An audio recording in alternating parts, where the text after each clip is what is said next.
네, 전해드린 대로 대통령 측이 체포영장에 응하지 않겠다는 입장을 밝힌 가운데 경찰은 특별한 입장 없이 영장 집행 계획을 고심하고 있습니다. 경찰은 소환에 불응하고 있는 박종준 경호처장과 김성훈 경호처 차장에게 3차 소환 통보를 했는데 이번에도 거부할 경우 체포영장 신청을 고민할 것으로 보입니다.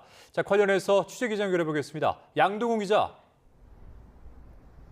네, 경찰청 국가수사본부에 나와 있습니다. 네, 대통령 측이 체포영장에 적법하지 않아서 응할 수 없다 이런 입장을 거듭 밝혔는데 경찰 반응이 나왔습니까?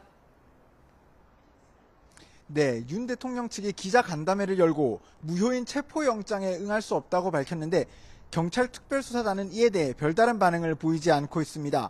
이와는 상관없이 어제 발부된 체포영장 집행 계획에 대해 고심을 거듭하고 있는 것으로 보입니다. 아직 구체적인 일정이나 세부적인 내용이 확인되지는 않고 있지만 경찰은 줄곧 2차 체포영장 집행에 강한 의지를 드러내온 만큼 다양한 방법을 고민하는 것으로 보입니다. 앞서 공수처가 인력 부족 등을 이유로 물리력 동원에는 한계가 있다고 인정한 만큼 이번 2차 체포영장 집행 세부 계획은 경찰이 주도해 수립할 것으로 전망되는데요. 우선 경호처가 버스 여러 대를 동원해 관저로 향하는 입구를 봉쇄하고 관저 주변에 원형 철조망을 설치하는 등 경계를 강화한 만큼 어떻게 뚫고 들어갈지 고민하는 것으로 보입니다. 경찰은 또 경호처가 이번에도 영장 집행을 저지한다면 경호처 직원을 현행범 체포하는 방안도 검토하겠다고 경고했습니다. 경찰은 2차 영장 집행에서 대규모 인력을 투입할 가능성도 큽니다.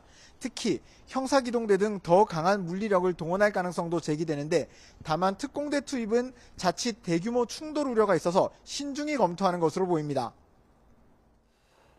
특수공무집행방해 혐의로 입건된 경호처장 등 경호처의 주요 간부들은 줄줄이 소환에 불응하고 있죠.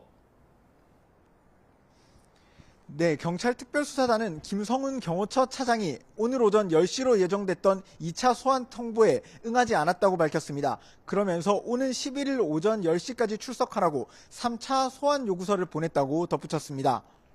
박종준 경호처장과 김 차장 등은 윤석열 대통령의 체포영장 집행을 방해한 특수공무집행 방해 혐의로 입건돼 있습니다.